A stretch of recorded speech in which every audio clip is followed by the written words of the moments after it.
21 metralhadoras de um arsenal de guerra do Exército. Foi no dia 10 de outubro, durante uma inspeção de rotina, que deram falta das armas. 13 armas de calibre .50 com capacidade de derrubar aeronaves e 8 de calibre 7.62 simplesmente sumiram de uma base militar em Barueri, na Grande São Paulo. Segundo o Exército, as metralhadoras não estavam funcionando e tinham sido recolhidas para manutenção. A Secretaria de Segurança Pública de São Paulo lamentou o ocorrido devido ao grande risco à população. 9 dias depois do sumiço, 8 dessas armas foram encontradas pela polícia na comunidade Gardênia Azul, na zona oeste do Rio de Janeiro. Essas metralhadoras irem parar no Rio de Janeiro é assustador. Significa que pode estar nas mãos do crime organizado. Na madrugada do dia 21, outras 9 apareceram num terreno baldio, na cidade de São Roque, no interior paulista. As 9 metralhadoras estavam mergulhadas em um lamaçal, ao lado de uma estrada de terra, na cidade de São Roque, no interior do estado. Segundo a versão contada pela Secretaria da Segurança Pública, policiais de Carapicuíba, na Grande São Paulo, descobriram que uma negociação estaria sendo realizada e a suposta entrega das armas seria feita nesse local. Ainda faltam encontrar 4 armas. O G1 apurou que a Polícia Civil do Rio de Janeiro teve acesso a um vídeo que também foi incluído na investigação do Exército com a imagem de 4 metralhadoras, e o grupo que furtou as metralhadoras teria pedido ali pelas armas até R$180 mil.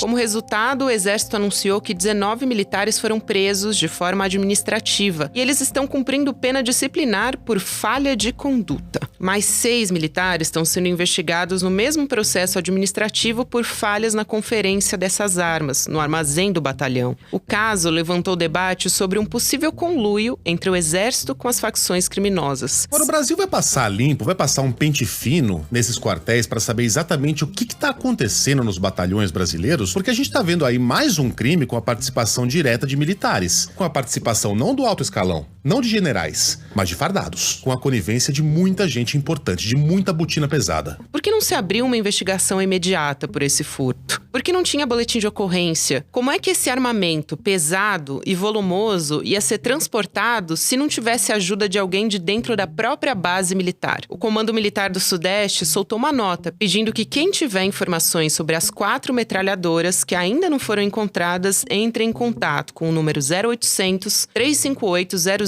005. Esse foi o maior desvio de armas registrado pelas Forças Armadas desde 2009, segundo o Instituto Sou da Paz.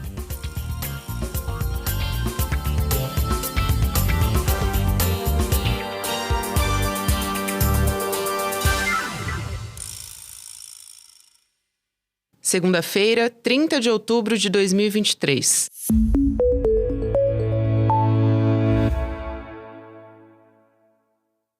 Olá, seja muito bem-vinda, seja muito bem-vinda. Eu sou a Gabriela Varela, esse é o Videocast em Detalhes. Aqui sempre com um convidado, uma convidada, a gente se aprofunda numa temática, numa notícia importante do momento. Hoje eu converso com o Bruno Langiani, que é gerente de projetos do Instituto Sou da Paz, também mestre em Administração Pública e Políticas Públicas e ex-consultor do Escritório das Nações Unidas para o Programa Global de Armas de Fogo. Bruno, muito obrigada por aceitar o nosso convite. Seja muito bem-vindo aqui ao Em Detalhes. Então, queria agradecer o convite para falar desse tema e ficamos à disposição para bater esse papo. Bom, essa conversa vai partir da história, do arsenal de guerra lá de Barueri, na Grande São Paulo, porque houve um furto de 21 metralhadoras do quartel do Exército em setembro e a partir disso, o Exército está investigando no total 20 militares por suspeita de envolvimento no que já é considerado o maior desvio de armas da história. Eu quero começar traçando talvez uma linha do tempo sobre o que foi, para a gente poder explicar um pouco para quem está nos acompanhando, Porque esse furto ele foi identificado no dia 10 de outubro e aí o Exército está conduzindo uma investigação nesse momento. A gente está gravando no dia 24 de outubro. A gente tem 7 suspeitos de participação direta no furto. Eles são investigados num inquérito policial e tem 20 militares que estão respondendo por transgressão disciplinar e que podem ser punidos também por omissão. Também centenas de militares ficaram aquartelados e acabaram sendo liberados. Eu queria a sua avaliação, Bruno, para começar, da condução dessa investigação, né? Porque, se é que a gente pode chamar de investigação, né? Porque depois de uma semana do furto, ainda não tinha nem sequer um boletim de ocorrência registrado, né? Como é que você está avaliando toda essa história? A nossa avaliação é que o Exército vem errando bastante na condução desse caso, né? Eu daria até um passo atrás para a gente lembrar que o caso ele foi descoberto no dia 10 de outubro, mas a suspeita é que essas armas tenham sido desviadas mais de um mês antes, né? Então, assim, o Exército sequer conseguiu saber do desvio de pronto. Depois, posteriormente, demorou ainda uns 5 dias para identificar e para confirmar que as armas tinham sido desviadas, né? Porque eles até consideraram que podia ser um erro de contagem. E aí a gente tem esse problema que você menciona, né? De, enfim, apesar de, tecnicamente, legalmente, eles precisarem abrir uma investigação militar, que isso aconteceu dentro de um quartel, e o que foi levado são bens da União, né? Eles deveriam ter sim comunicado imediatamente, feito um boletim de ocorrência também na Polícia Civil, até porque a gente tinha certeza desde o início que esse caso envolvia o crime organizado, como está se confirmando, né?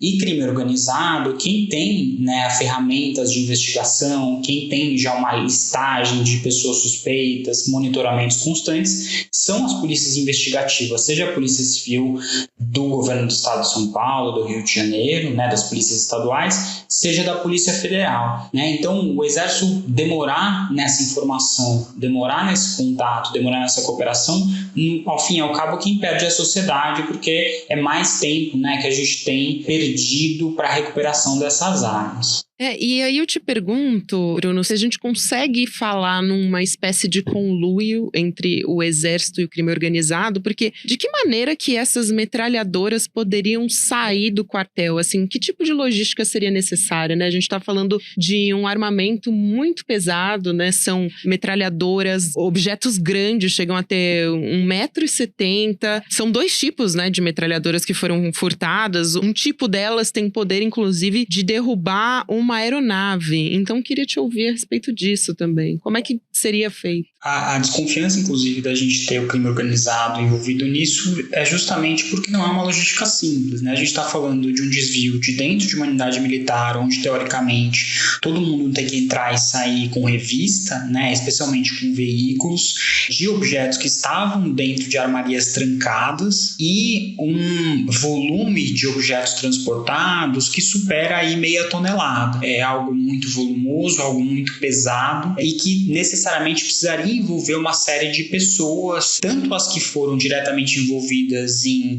arrombar essas armarias e fazer os transportes, mas também, muito possivelmente, outras pessoas que deram guarida para esse desvio, né? Que fecharam os olhos, que eventualmente não levantaram alertas quando era necessário. Então, a gente espera que essa investigação consiga chegar a todas as pessoas, né? Não só, muitas vezes, aquelas pessoas mais do baixo escalão, que são facilmente recrutáveis, né? Então, estamos falando aí de praças das Forças Armadas que ganham menos e que, por conta disso, muitas vezes tem um recrutamento mais fácil pelas forças de segurança, mas a gente precisa também chegar nos cabeças dessa operação toda, né? Vamos lembrar que, apesar do Exército ter identificado 7 pessoas, nós não sabemos ainda a patente dessas pessoas envolvidas e, mais grave, né? Mesmo com a recuperação de parte das armas que a gente, obviamente, precisa celebrar, tanto a Polícia do Rio como a Polícia de São Paulo não fizeram nenhuma prisão. O importante desse caso é que a gente consiga,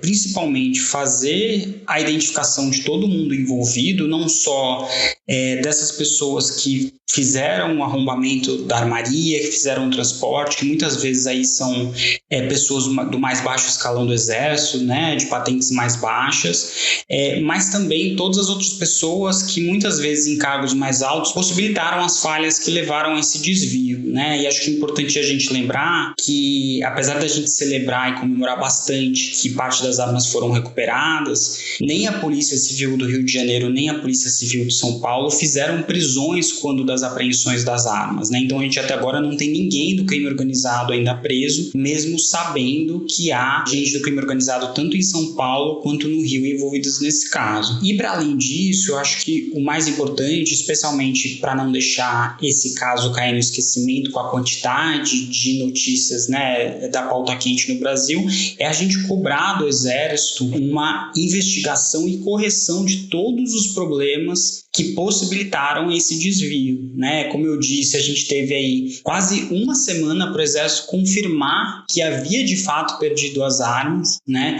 E muito tempo também para comunicar aos outros órgãos que ajudariam, como ajudaram a recuperar parte importante dessas metralhadoras. E depois desse furto também, né, o comandante do Exército, o Tomás Paiva, exonerou o diretor, né, do Arsenal de Guerra de São Paulo do cargo, o Rivelino Barata de Souza Batista, mas ele não foi demitido, ele foi transferido de estado. E eu te pergunto, isso é o suficiente? Qual que seria a resposta, uma resposta exemplar para esse caso? Então, eu acho que a transferência ela é insuficiente, né? Você precisa, obviamente, ter uma remoção da direção dessa unidade, porque o caso, como a gente disse, é o mais grave no Exército desde 2009 e traz consequências para a segurança pública no Brasil inteiro, mas a gente precisa, de fato, apurar toda a cadeia de responsabilidades, né? Infelizmente, no Brasil, o que acontece muitas vezes é que se pune os pequenos e as outras pessoas com responsabilidade legal de liderança, né, dessas unidades acabam escapando ilesas ou muitas vezes caindo para cima, como a gente diz, né, ganhando uma promoção. Então, a gente precisa aí, e acho importante a gente lembrar que nesse momento o Tribunal de Contas está com uma auditoria sobre o Exército Brasileiro para tratar justamente de controle de armas e munições, e o que a gente espera é que haja aí uma cobrança, porque se a gente for pensar no eixo desse problema, é o absurdo da gente estar transferindo armas que foram compradas para ajudar na defesa nacional e para a segurança pública e jogando isso na mão do crime organizado para criar uma desestabilização, né? A gente sabe que uma arma dessa pode ser usada aí para resgate de presos, para derrubada de aeronaves, para atentar contra a vida de autoridades civis. Então, é muito grave que esse fato tenha ocorrido e a gente precisa ir a fundo para garantir que isso não volte a acontecer. Inclusive, o Exército Brasileiro, você falou sobre o posicionamento, sobre a forma como o Exército está tratando esse caso. Eles emitiram um posicionamento, né, dizendo que essas armas que foram desviadas do arsenal de guerra, né, furtadas, eram inservíveis, foi esse termo que eles utilizaram, e que elas foram enviadas para essa unidade para uma manutenção e talvez um descarte também. E aí, inclusive, é importante dizer, o Comando Vermelho e o PCC rejeitaram essas metralhadoras, de acordo com a apuração da imprensa mesmo, né? Porque avaliaram que elas estavam em mau estado. A condição dessas armas diminui a gravidade desse furto? Eu tenho falado que essa nota do Exército, ela é bastante contraditória, né? Porque ao mesmo tempo ela fala em bens inservíveis que irão para destruição e ao mesmo tempo fala em armas em manutenção, né? Então são coisas que não convivem. Ou essa arma está inservível ou essa arma está em manutenção. O fato dela não estar pronta para uso imediato não diminui a gravidade do fato, porque a gente sabe que o crime organizado tem armeiros com capacitação para dar manutenção nessas armas. Inclusive, muitas vezes, armeiros recrutados nas próprias Forças Armadas, né? Gente oriunda do Exército, gente oriunda da Marinha. Então, eu também não acredito nessa tese que vem sendo aventada de que o crime organizado rejeitou as armas, né? Eu acho que o que aconteceu é que, pela pressão e cerco da polícia, eles optaram por devolver as armas para evitar, eventualmente, sofrer algum tipo de represália. E também não acredito que foi por, eventualmente, que também circulou na imprensa, de falta de peça, falta de acesso à munição, porque, enfim, se eles conseguiram sair com 0,5 tonelada de armas de uma unidade militar, a gente sabe que eles também conseguem sair com munição que é até bem bem mais fácil de desviar, porque é bem mais fácil de esconder e mais difícil de controlar, porque elas não têm tantos mecanismos de marcação como as armas têm. Então, eu continuo achando esse caso muito grave, apesar dessas informações do Exército, e eu tenho dito que mesmo que fiquem apenas 2 ou 3 armas dessa no crime, isso já é o suficiente para desestabilizar a segurança pública no Brasil, né? Eu faço pesquisas sobre a arma do crime em São Paulo e eu não lembro de nenhum registro de uma metralhadora .50 sendo apreendida em São Paulo, né? Para você ver o quão rara é essa arma. No Rio de Janeiro há registro de apenas uma arma apreendida em 2018 que estava sendo negociada por R$200 mil, né? Então a gente precisa mesmo fazer a cobrança para que todas essas armas sejam recuperadas. Inclusive, normalmente essas metralhadoras desse porte, né, como essas .50, elas são desviadas das Forças Armadas, né, tanto no Brasil quanto em outros países na América do Sul, né, Paraguai, Colômbia, Bolívia também. Por que esse caso desse furto em específico chama mais atenção? Você estava citando aí, por exemplo, um caso de 2009, né, da nossa história recente, que também chamou atenção quando a gente fala de furto de armas das Forças Armadas. Esse caso chama atenção, né, tanto pelo volume de armas levadas num único evento, né, a gente tem outros levantamentos aí mostrando que o recorde que já tinha sido levado num único ano, mas aí pegando o Brasil inteiro, todas as unidades militares, tinha sido 2010, quando 18 armas foram levadas, né, então esse caso, a gente está falando primeiro de 21 armas de uma só vez, isso já seria suficiente, né, para a gente tratar o caso com a gravidade, mas principalmente o fato da gente ter armas muito potentes. Essa metralhadora .50 a gente não tinha registro de desvios anteriores. Isso é muito importante. Inclusive, até agora a gente teve esse furto, né, de 21 armas e 17 foram localizadas pelas polícias, tanto em São Paulo como no Rio de Janeiro. Eu queria te ouvir sobre a importância do rastreio de armamentos no Brasil, né? O quanto o controle de armas ainda é obsoleto no nosso país. Isso é fundamental, né? Porque a gente vê que várias forças armadas modernas estão trazendo um aprimoramento tecnológico nessa linha. Então, se a gente imaginar que a gente consegue colocar um rastreador num fone de ouvido portátil e esse fone de ouvido a gente consegue localizá-lo usando o nosso celular, é de causar muito espanto que a gente não tenha nas Forças Armadas brasileiras mecanismos de melhor rastreabilidade, né? Então, outras Forças Armadas já vêm, por exemplo, implementando chips em armas, né? Para caso elas sejam desviadas, você detecta com mais facilidade e você consegue recuperá-la com mais facilidade. E, para além disso, as próprias questões da segurança física, né, Gabriela? Porque se a gente vai, por exemplo, num banco, num almoxarifado com coisas importantes, a gente vai ter um alarme eletrônico na porta, uma biometria para o acesso, um controle de entrada e saída individualizado, câmeras de segurança 24 horas gravando e, ao que nos parece, nada disso estava disponível nesse caso, né? Porque senão as Forças Armadas não levariam quase um mês para descobrir o furto, né? Então, acho que esse é um primeiro ponto. O segundo ponto tem a ver com o regulamento, né? E é importante a gente lembrar que as Forças Armadas brasileiras, especialmente o Exército, fez tudo o que o presidente Bolsonaro quis para afrouxar o controle de armas no país, inclusive diminuir, né, piorar o regulamento de marcação tanto de armas quanto de munições. E aí agora na prática a gente vê o quanto isso é prejudicial. É importantíssimo.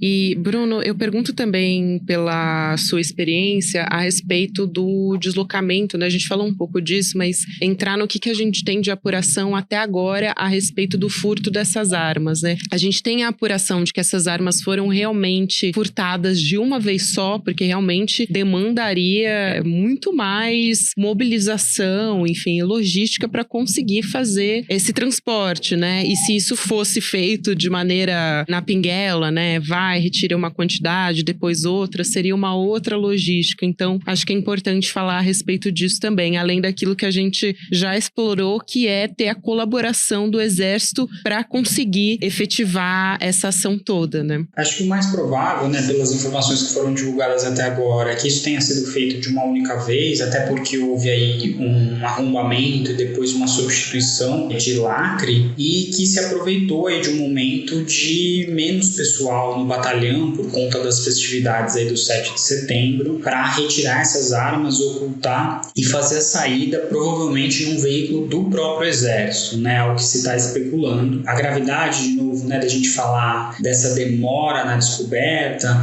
tem a ver com que essa demora na descoberta é mais tempo para essas armas serem transportadas e ocultadas, né? Eu lembro o caso que você mencionou do outro desvio grande em Caçapava, que foram desviados 7 fuzis. Nesse caso, mesmo o Exército descobrindo no dia, foi necessário mais de 3 meses para recuperar todas as armas. E elas estavam, Gabriela, totalmente espalhadas já no estado, né? Tinha arma em São José dos Campos, tinha arma em Taubaté, tinha arma no litoral, justamente porque o crime organizado, quando pensa esse tipo de ação, já tem uma logística de ocultação dessas armas para dificultar a recuperação. Então, é isso que nos preocupa bastante, porque a gente ainda tem 4 metralhadoras .50 que estão completamente perdidas nesse momento e podem, inclusive, estar fora do país, né, nesse momento. E aí, para fechar a nossa conversa, Bruno, eu queria também que a gente pudesse explicar para quem está nos acompanhando no que essas armas, essas metralhadoras são utilizadas normalmente, né? O quão importante elas são para as facções criminosas e para o crime organizado, em confrontos com grupos rivais, em assaltos a banco, como elas normalmente são utilizadas? Então, essas armas, pela potência, né, por essa capacidade de fazer disparos em rajada, elas dão uma vantagem tática muito grande para o grupo que a possui. Elas são muito utilizadas em assaltos a transportadora de valores, a bancos, muitas vezes sendo empregada contra os seguranças, contra a própria polícia militar, né? Uma única metralhadora dessa consegue fazer com que um batalhão não consiga sair para reagir a um assalto como esse, né? Porque não tem blindagem, não tem armas para fazer frente a isso. Em ataques a carro forte, elas também são muito empregadas, tanto porque elas perfuram com facilidade a blindagem, mas também porque elas obrigam esse carro a parar, né? A munição é tão forte que ela ultrapassa a blindagem e consegue perfurar o bloco do motor, obrigando esse veículo a parar e facilitando esse roubo. Para além disso, a gente tem um emprego contra ações policiais, então no Rio, né, contra blindados da polícia, contra helicópteros, fazendo com que essa ação fique muito mais difícil e gerando mais vitimização dos policiais, mais risco de morte. E eu chamo a atenção para outros 2 usos, né, que a gente viu, por exemplo, naquele ataque contra o Rafah na fronteira, né, conhecido aí como Rei da Fronteira, um grande traficante de drogas, que foi morto com esse tipo de arma, né? Ela foi oculta dentro de um veículo e foi usada na execução dessa pessoa que estava em um veículo blindado com vários seguranças armados com fuzis, né? Ela também poderia ser usada, infelizmente, para atentar contra autoridades, né? Não existe ninguém, infelizmente, no Brasil que tenha um veículo com uma blindagem que resista a esse tipo de arma. A gente só o que resiste a esse tipo de arma são blindados militares, e mesmo assim nem todos eles, né? E, por fim, falar também que elas podem ser usadas para resgate de presos em penitenciárias de segurança máxima. A gente tem aí informações passadas pelo MP que o PCC considerou fazer resgate de preso usando dessas armas justamente para conseguir inibir a reação da polícia e ter mais facilidade com as fugas. É isso, o Bruno Langiani é gerente de projetos do Instituto Sul da Paz, mestre em administração pública e políticas públicas também. Bruno, muito obrigada por aceitar nosso convite aqui para esclarecer toda essa história. A gente vai continuar acompanhando que ainda tem armas que não foram identificadas, sem contar os desdobramentos dessa investigação, né, e de como vão ser as punições a respeito desse caso. Obrigado pelo convite, disponível no Instituto Sul da Paz. Obrigada e até uma próxima. Bom, o Videocast em Detalhes fica por aqui. O próximo episódio vai ao ar às 10h30 da manhã, ao vivo no YouTube, por onde você acompanha toda a programação do ICL Notícias. Lembrando que o Em Detalhes você pode acompanhar a partir das 7 horas da manhã nas plataformas de áudio. O episódio já fica disponível para você. Meu muito obrigada para você que me acompanhou até aqui. Até a próxima.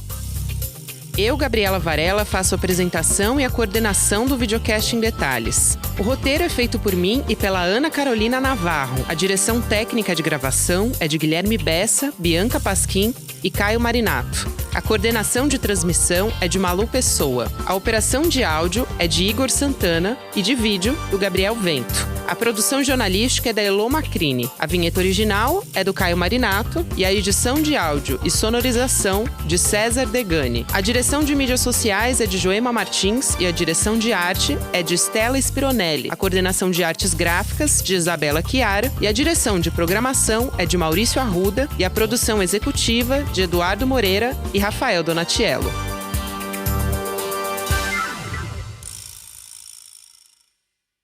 Este episódio usou áudios da CNN Brasil, UOL News, Globo News, Rádio Band News FM e SBT News.